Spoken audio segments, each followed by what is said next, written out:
Thanks for staying with us. Aligning your investment goals with your estate plan is a powerful strategy for building and preserving wealth over time. Much like putting together various elements in a plan, integrating your investments with your estate goals requires careful consideration. Joining us on the show to shed more light on this is the head private trust at FBNQuest Trustees, Mr. Rotimi Obende. Welcome to the show. Thank you. Good to have you. Happy New Year. Same to you. For giving us insights on how to set investment goals with your estate plan in mind. Now, so tell us, how do you integrate? How does integrating your investment goals with estate plan, how does that happen? Okay, so you've asked me the question. I think I should then ask, because at the beginning of the year, I know a lot of us set investment goals. So what was your investment goal? I don't want to discuss publicly. To make 100 million? No, to just add more investment, to expand The investment portfolio. You?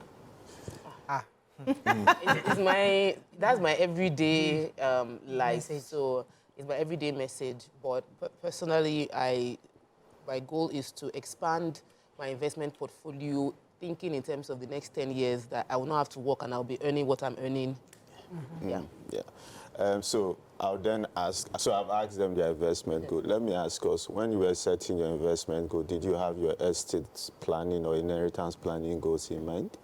No. I didn't consider that. We don't remember estate planning. I'm so sorry. I have been here so many times. True. That's so. I can bet that 95 to 99% of Nigerians do not consider inheritance planning and the implications of the investment decisions that they might make in future. So for some of us who want to be able to hit the 100 million, 50 million, 20 million mark, so the investments we then make have implications, tax implications, generational wealth transfer implications.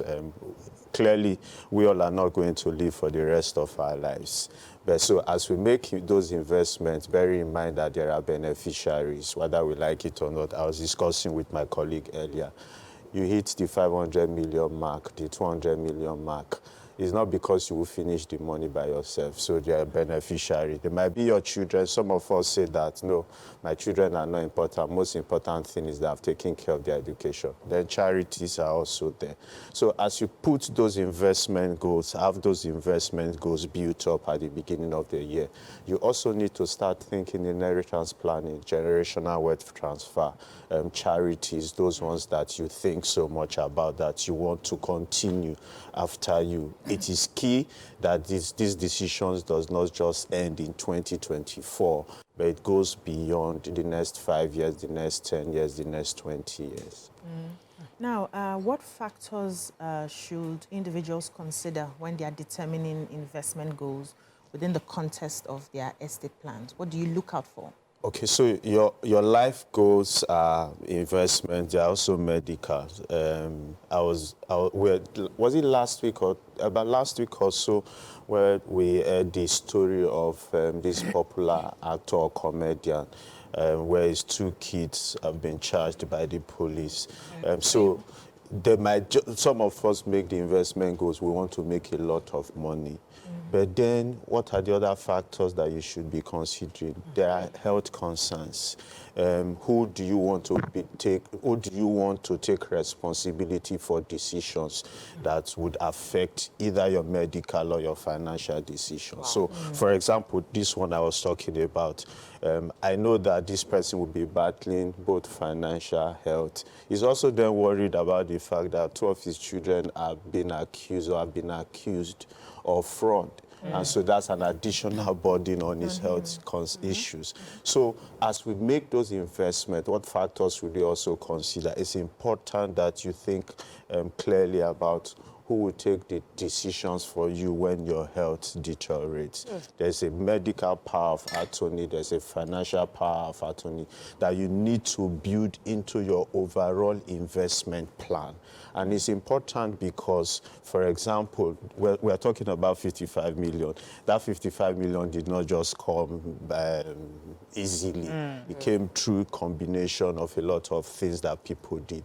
Now, he was not able to take the decision when it came to medical. So who is paying the bill? Who is responsible for even investment or even disbursements? And so it now became the responsibility of 2 people or maybe 3. And so there are now concerns around how they manage it. This is not easy. This is not just next of kin. Shouldn't have just been his wife only. So that's the thing. Next of kin is a different concept altogether. Next of kin is supposed to be somebody you contact, but it's not dead, it's still alive. How do you then apply the next of kin concept to it? So it's key that you have somebody, you donate the power to somebody that, if I'm not able to sign my check, let somebody else take that decision. If I'm not able to go to the bank, for example, some of us are not able to sign our signatures 5 times because of age or health concerns. Yeah. Some of us want to turn print, but the bank allow you to turn print? But somebody has to be responsible for that decision. And it's important that you consider institutions. So I'm just thinking, if you had a power of Anthony donated to, a financial power of Anthony donated to FBNQuest Trustees, nobody's going to ask me, you took a wrong decision or you did this. That takes care of my next question. This kind of returns. Because someone was donated the power of attorney to me to recover his premises. And then he thought, I just might use it to sell. I said, no, but in the details. Yeah. So advice on the institutionalized one. Yeah, so in terms of the risk and return, I know a lot of people bother about returns, never think about The risk. Our investment people will tell us that the higher the risk, the higher the returns. But then how many of us have the mindset for higher risk? How many of us so the higher risk is where a lot of us tend to then look for instruments that even the Securities and Exchange Commissions have not licensed. So you're looking at MMM, you want your money doubled after some time. But also think about it, if you lose 50 million because you wanted higher returns, what then happens to your heart? Can your heart take it? If your heart then cannot take it, what then happens to who are you donating your medical power of attorney to? A lot of people fear individuals. You are not too sure. We were discussing the office the other day where a client donated the power of attorney to his son. She had medical issues. That fund was just supposed to be applied to our medical, for our medicals. And when we started talking to her and trying to understand the decisions that she took, she just instructed the bank that, look, my first son will henceforth be responsible for making requests. You won't believe it that in 5 transactions, they emptied the account.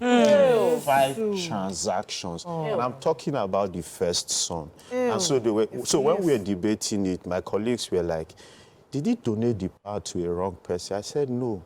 You will never assume that your first son is the wrong person. Because prior to that, he was everywhere, buying drugs, taking care of the mom, taking her to the hospital. But when he had the chance, when money entered, it became a different conversation. So risk and returns are fine, but then again, we keep emphasizing you have to tie it to your estate planning goals and your inheritance planning goals. Okay. So this is, I usually speak about this when I teach on investment, that the reason we don't have a lot of transgenerational wealth in Africa is because we are entrusting an individual in the family to carry out what an institution should do. So you trust the first son, the first daughter, the oldest person. There's a word they use, the eldest in Yoruba. There's a way they call it in Yoruba, like Olori Ebi is the one that will decide. And the person is not a financial manager. Yeah. So how can estate planning handle a diversified portfolio? Because that's what we're doing. How can they handle all those multiple, I have land here, I have investment here, can they put it all together under estate planning, and how would it work with your organization? So that's the best thing to do, have all of your assets in an estate plan. So I'll give you, for example, even a trust arrangement. If I want to buy 5 properties, I can acquire those 5 properties in the name of the trust. What does that save me? In future, my beneficiaries are not going to pay transfer charges when the asset goes to them. in future, probate cost is reduced. Yes, yes. I am not going to pay 10% of that value to the state government. So having all of your portfolios in a trust arrangement saves you a whole lot of headache. What about the probate process? It takes a minimum of 9 to 12 months, if not more, if the beneficiaries then don't go to court and spend 50-something years trying to just resolve issues that can be resolved between us. So if I have a land in my name, John Doe, can I transfer it to you and it's now become under the trust? I now have to remove John Doe and then put your... So it goes into the name of the trust that you have created. The responsibility to manage that asset becomes ours. I would like you to put it in title. So she has a property and she puts it in a trust. Will it be a royal trust? So, you know, just for the benefit of those listening, how will it be titled? Or the FBN, what would be the name? So the title then becomes FBNQuest Trustees as trustees to Morayo Trust. Okay. That way, it saves African tradition where family members come and they are looking for properties. What the first thing? They see that it's not even in our name. So all this wahala that we are causing. But who are the beneficiaries? She's first the beneficiary of that. Every single benefit is yours. It comes to you first. Then the secondary beneficiaries and how you decide that they enjoy benefits comes in. I need to find out when we should be reviewing our estate portfolio. How often should we review? We always say when significant events occur. So, for example, it's not going to happen. Okay, so, for example, a man decides that he wants to marry a second wife.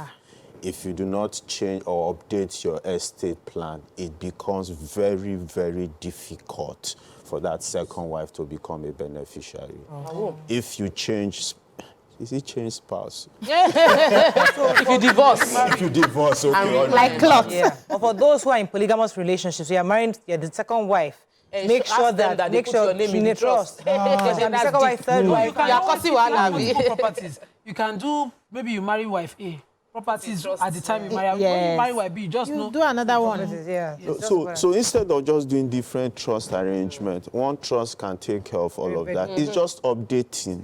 So I'm including another person, I'm removing somebody. Or you can remove. So you can remove beneficiaries. You Just can add advising them to beneficiaries. tell Oga. Yes, so add new. But you then know We are that allowed in it for the purpose of...